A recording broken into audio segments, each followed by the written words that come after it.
Vamos então agora para mais uma aulinha de ecologia, lindezas. Ainda estamos dentro do assunto poluição, então, portanto, é o tópico 3, não é? Lembrem-se lá que nós vimos 1 foi a população humana, 2 extinção de espécies, 3 poluição. 3.1 poluição atmosférica e agora 3.2 poluição radioativa, perfeito? Bom, em relação à poluição radioativa, é que é o seguinte, deixa eu pegar uma caneta aqui, aí. As poluições radioativas, pessoal, elas contaminam tudo, beleza? Elas contaminam o ar, o solo, a água. E o problema é invisível, né? Você não vê a radiação. As radiações, elas existem na atmosfera desde a origem do planeta. O problema são as radiações por elementos que foram obtidos, por exemplo, a partir de enriquecimento de substâncias, e como o urânio, por exemplo, né, que foram produzidas pelo homem. Tudo bem? Então, os subprodutos da fissão nuclear, eles podem ficar por dias na atmosfera, como é o caso do iodo. Quando aconteceu por exemplo, o tsunami em Fukushima e atingiu a usina nuclear lá, liberou, foi uma grande quantidade de iodo. Por isso que as pessoas elas ingeriam bastante iodo para saturar o organismo com o iodo e não permitir a absorção do iodo radioativo, que como pode levar ao câncer. Beleza? E o césio, ele fica por décadas na atmosfera. Perfeito? Tranquilo? Então, no caso, as radiações, elas podem ser radiações ionizantes e não ionizantes. As radiações ionizantes são aquelas que têm a capacidade de ejetar o elétron de um elemento químico. As não ionizantes, elas não conseguem ejetar o elétron, mas elas quebram ligações e quebram moléculas. Perfeito? Bom, os efeitos biológicos, eles podem ser diretos ou indiretos. Perfeito? Então, por exemplo, olha só, aqui eu tenho um DNA. Deixa eu pegar aqui, ó. Aqui eu tenho o DNA. Ficou uma porcaria, meu DNA, vamos apagar. Deixa eu fazer ele maior aqui assim. Ó, aqui eu tenho o DNA.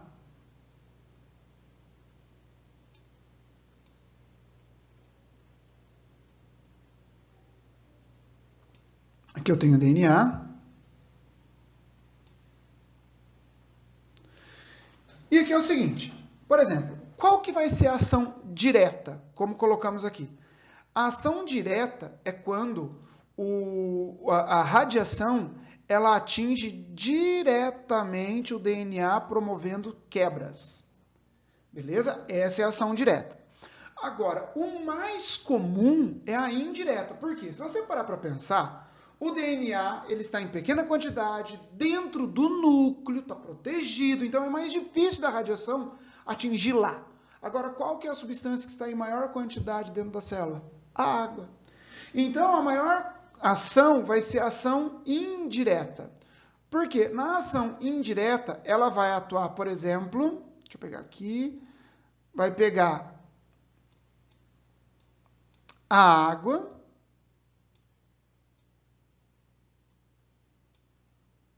a radiação ela atua na água, e na água ela produz radicais livres. Olha aqui para você ver, ó. Tudo bem? Olha. Então aqui vai atingir, vamos pegar aqui desse lado, ó. Acompanha comigo. Ó, vai atingir a água, e nessa água vai gerar radicais livres. E esses radicais livres são altamente reativos, e esses radicais livres é que atuam promovendo a quebra do DNA. Beleza? Então, ó, presta atenção. Então, pode ser uma ação direta ou indireta. De qualquer forma, vai atingir o DNA, promovendo quebras. Só que existe uma coisa chamada reparo do DNA, que vai tentar reparar essas quebras. Perfeito? O sistema de reparo do DNA. Se esse sistema de reparo, porque é o seguinte, se você tem uma cadeia, pelo menos, você vai reparar e o sistema de reparo tem um molde para fazer o reparo correto dessa região. Porém, se quebrar as duas fitas do DNA, aí ele vai colocar o que tiver ali. Não me interessa, vai ficar certo. Beleza? Aí geram as mutações. Beleza? E essas mutações causam os efeitos biológicos. Por exemplo, se esse efeito, se a radiação ela for muito intensa no organismo, por exemplo, o cara está direto na fonte do organismo, o que vai acontecer? Ele pode acontecer dele morrer logo em seguida. Morte. Agora, o efeito, ele pode ser hereditário ou somático. O que é um efeito somático? No corpo. O cara pode ter queimaduras, o cara pode ter o câncer, beleza? Mas isso tudo depende do tempo de exposição e do tipo de radiação que ele recebeu. Agora, dependendo da radiação, aí por que é hereditária? Porque ele pode ter afetado as células sexuais, causando mutações nas células sexuais, e os descendentes desse indivíduo vão ter as malformações, que é a consequência da ação radioativa. Perfeito? Então, ó, a ação da radiação pode ser direta ou indireta, né? Aí ela pode causar a morte, pode causar malformação ou pode ser um efeito somático. Levar ao câncer, a pessoa morre, não no ato, mas depois. Agora, os tecidos que contêm mais água, eles são os mais ativos metabolicamente e também são os mais suscetíveis às mutações. Beleza? Quanto mais ativo é um tecido, maior vai ser a chance de causar, por exemplo, pela radiação, o câncer. Por quê? Se sofrer uma mutação num neurônio, o neurônio não se divide. Beleza? Ele não se divide. Agora, se sofreu uma mutação numa célula epitelial do estômago, tá? O estômago, para você ter uma ideia, epitelial não, né? Uma célula de revestimento do estômago, tá? Que é de tecido de origem epitelial, beleza? O que vai acontecer? Cara, para pensar. A mucosa do estômago, ela se renova a cada 4 dias. Então, a chance de um câncer ali é muito grande. Beleza? A chance de câncer ali é muito grande. Tá bom? Então, quanto maior a atividade, maior é a chance de desenvolver câncer naquele tecido. Tá bom? Agora, os grandes acidentes radioativos. O maior acidente radioativo até hoje aconteceu em Chernobyl, em 26/4/1986. Eu lembro. Eu era uma criança, mas eu lembro, porque eu fiquei com medo depois disso aqui ficar passando no jornal toda hora. E, inclusive, também teve vários programas falando, Globo Repórter, por exemplo, né? Falando disso, e como criança eu ficava com medo mesmo, né? Até adulto fica com medo. Então, em Chernobyl, você tem aqui o seguinte, são 4 reatores, o 1, o 2, o 3 e o 4. Então, por volta de mais ou menos 1h30 da manhã, eles estavam fazendo um teste de segurança, como vocês já sabem, não deu certo, né? Eles estavam fazendo um teste de segurança e o reator 4, ele explodiu. Cara, ele explodiu mandando o teto desse ambiente, tá? Enviando o teto desse ambiente explodindo como se fosse uma tampinha de garrafa, né? E ó que esse teto aqui, ele pesa 1000 toneladas, velho. Perfeito? Então explodiu e logo após a explosão seguiu um incêndio. Perfeito? Olha aqui como é que ficou esse incêndio. Explodiu então esse reator, tudo bem? Liberando uma grande quantidade de substâncias radioativas que estima-se que contaminou 3/4 da Europa. Tá? No ato do acidente, morreram acho que 30, 50 pessoas, assim como eles colocam. Porém, estudos estimam que milhares de pessoas morreram devido à contaminação. Por quê? Essa nuvem se espalhou. E muitos tiveram câncer. Aí, quando aqueles que tiveram as suas células sexuais mutadas, os seus filhos nasceram com problemas. Tudo bem? Então, são milhares de pessoas, acredita-se que são milhares de pessoas que morreram devido ao acidente de Chernobyl. E logo após isso aqui, eles tentaram apagar o fogo era incontrolável. Aqui tá vendo, ó, areias, né? Que eles iam tentando jogar coisas com helicópteros para conter o avanço das chamas, mas mesmo assim estava liberando uma grande quantidade de fumaça radioativa sobre a Europa. Aí, o que acontece? Eles construíram de uma forma emergencial aqui um sarcófago de concreto e aço para tentar conter a radiação. Só que hoje nós sabemos que aí existem rachaduras e está vazando radiação. Beleza? Não sei o quanto, mas que está vazando radiação, está. Tudo bem? Então esse foi Chernobyl. Se você tiver um tempinho, dá uma lidinha mais sobre o assunto, que é um assunto legal. Tudo bem? Eu falei tanto disso aqui quando fez 30 anos do acidente de Chernobyl, achando que ia cair no vestibular e caiu, não. Beleza? Vamos lá então. Essa aqui é a cidade de Pripyat. Eu não sei se é assim que pronuncia, tá, pessoal? Pripyat tinha 50 mil habitantes naquela época. Hoje ela foi tomada por uma floresta. Olha só, tem um monte de imagem legal aqui. Tem um povo, velho, que eu não sei. Tem um povo que eles vão lá e faz piquenique aqui, cara. Tem um povo que gosta do perigo mesmo, né? Olha só, tem um monte de imagens. Se você procurar na internet, você vai pegar imagens das regiões, da parte de dentro de Chernobyl mesmo, né? Lá dentro, máscaras, fotos, brinquedos. E toda vez que eu vejo essas imagens, eu me coloco no lugar do desespero das pessoas que tiveram fugido de suas casas, deixando tudo para trás. Deixando tudo. O medo dos pais com seus filhos pela radiação, né? Então eu volto, toda vez que eu vejo essas imagens, eu fico me colocando no lugar e no desespero dessas pessoas. E eu coloquei essas fotos, eu não coloco fotos de pessoas com as malformações. Se você quiser, você procura aí no seu computador, fica à vontade, eu não coloco, tá? Eu gostaria que você soubesse que a radiação, ela não limitou a vida. Repara, não limitou a vida. As florestas, os animais, tomaram conta. Estão todos contaminados? Sim. Porém, a vida está ali. Contaminada, mas está. Tudo bem? Agora, no Brasil, no dia 13 de 9 de 1987, ocorreu o maior acidente nuclear fora de uma usina nuclear. Tinha que ser onde? No Brasil, né, velhão? Olha, aqui aconteceu o seguinte. Em uma catadores de papel, de sucatas, né?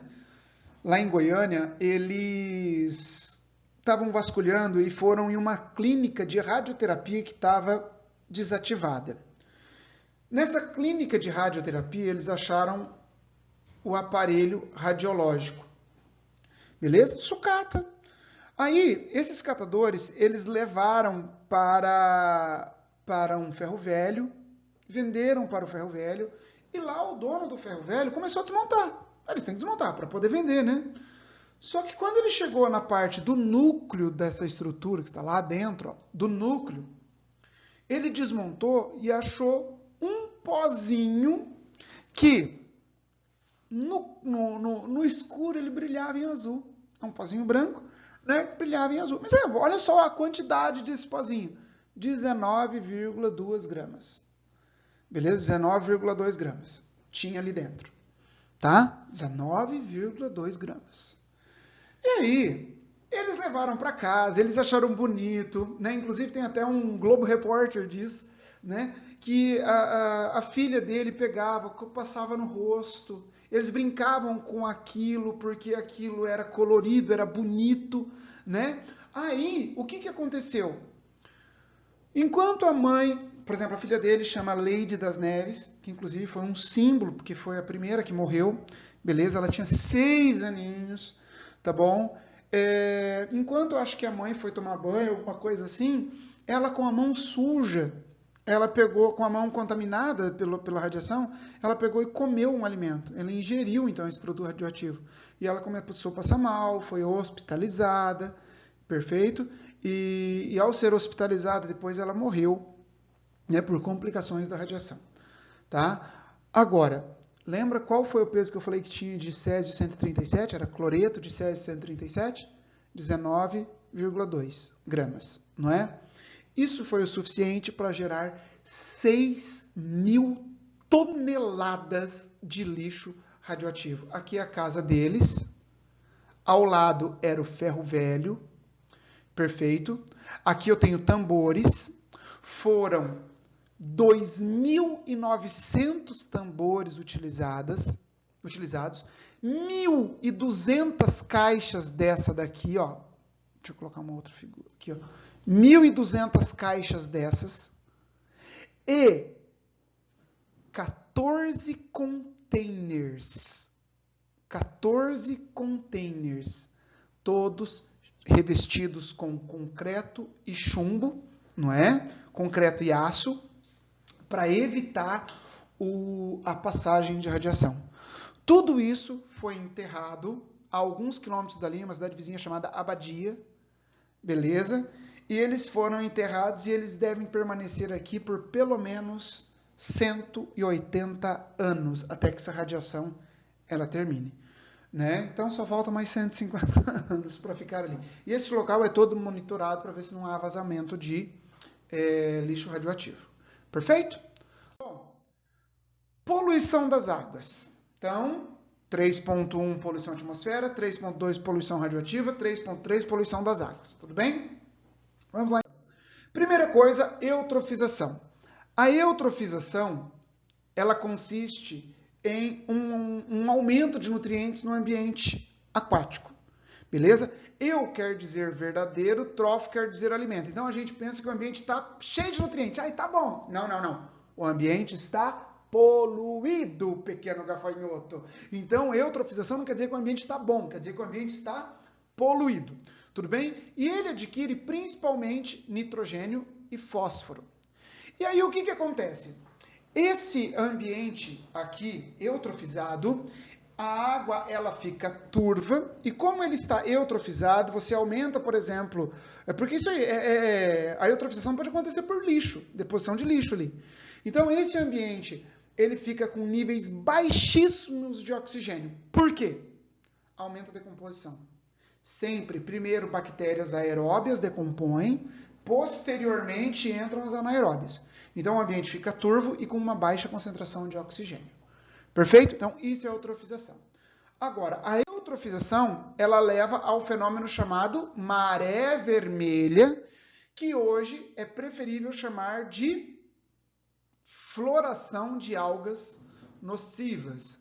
Tudo bem? Então essa eutrofização, ela é decorrente da eutrofização, ocorre a proliferação, preferencialmente de algas dinoflageladas que produzem toxinas. Essas toxinas, elas aumentam a mortalidade dos seres vivos do local. Olha só aqui. Perfeito? Tranquilo? Então, isso é a maré vermelha. Então, a maré vermelha, ela tem dois problemas. Ela reduz a oxigenação do ambiente. Por quê? Ela causa um sombreamento. Com esse sombreamento, os fotossintetizantes que estão abaixo da água não realizam fotossíntese. Então, reduz a quantidade de oxigênio. Ponto 2. A toxina liberada pela alga mata os seres. Esses seres serão decompostos primeiramente por seres anaeróbios. Então, consomem o oxigênio. Então, são dois fatores que levam aqui a problemas da maré vermelha. Ponto 1. Então, a decomposição dos seres, que reduz o oxigênio, e a queda na fotossíntese. Perfeito? E a produção de toxinas. Então, aqui é a floração de algas nocivas, não é? E aqui são alguns exemplos da maré vermelha. Tá bom? Maré negra. A maré negra, ela ocorre devido ao derramamento de petróleo. São manchas de hidrocarbonetos. E, com isso, afeta a fotossíntese pelo sombreamento, causando a morte do fitoplâncton. Entre outros fatores, também ocorre a impregnação de brânquias e das penas das aves. Os peixes morrem asfixiados, porque não conseguem respirar, porque suas brânquias estão impregnadas de petróleo.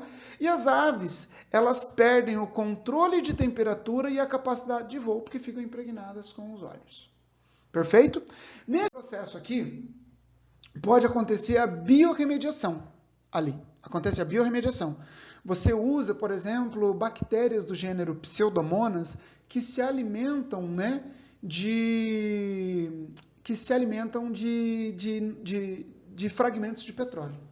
Tá? Então, nós vimos ali a poluição das águas, eutrofização, maré vermelha e maré negra. Bom, bioacumulação e biomagnificação trófica.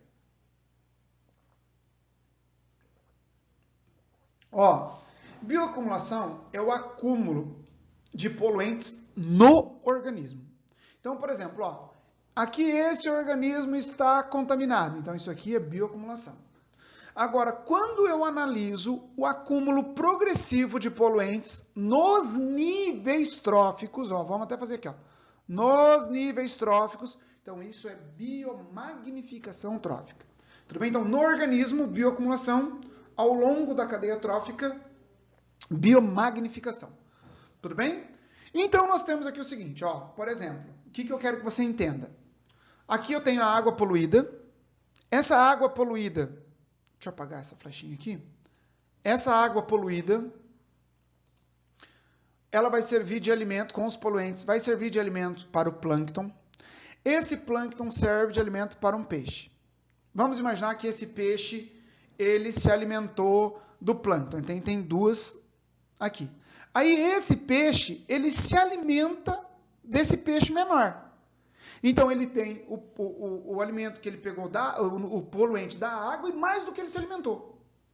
E aí, sempre, eu queria que vocês soubessem, sempre, o nível trófico maior é o que vai apresentar a maior quantidade de poluentes. Porque, por exemplo, aqui, vamos pensar assim, bem simples, Aqui eu tenho um poluente. Esse peixe se alimentou de 2 organismos ali, 2 plâncton. Então, ele tem 2.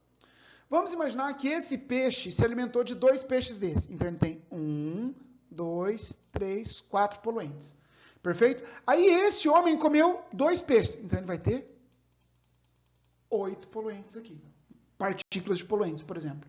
Tá? Então, na biomagnificação, o poluente ele aumenta ao longo dos níveis tróficos. Perfeito? Por exemplo, um exemplo muito... Por exemplo, sempre é cobrado em prova esse inseticida, que é o DDT, de clorodifeniltricloretano. Ele é um inseticida de baixo custo, foi muito utilizado na década de 70, beleza? 50, 60, tá? E na década de 70 ele deixou de ser utilizado porque ele tem um efeito cumulativo no organismo. Então, ele é um inseticida de baixo custo, tá bom? Olha só, quando nós pegamos no fitoplâncton, olha só a concentração dele. No zooplâncton, já aumentou. Nos peixes pequenos, peixes grandes, no homem, olha a quantidade que aumentou. 25 partes por milhão, ao passo que no fitoplâncton você tem 0,00003 partes por milhão. Perfeito? Então, ao longo da cadeia trófica, ocorre o aumento na concentração de poluentes, lindinhos. Firme? O que é controle biológico? Controle biológico é quando você usa uma espécie, tá, para controlar o desenvolvimento de outras. Tudo bem? Então, por exemplo, o mais famoso aqui é o baculovírus, que é um vírus que é utilizado para controlar a proliferação da lagarta da soja. Aí você tem fungo, né? Você tem vírus, você tem bactérias que utilizam para isso, tá? Então, controle biológico é o quê? É quando eu uso uma espécie para controlar outra. Ou seja, eu uso o inimigo natural de uma espécie para controlar a proliferação dela. É isso. Tudo bem? Assim, então, nós terminamos mais uma parte dessa de impactos ambientais. Um beijão e até mais.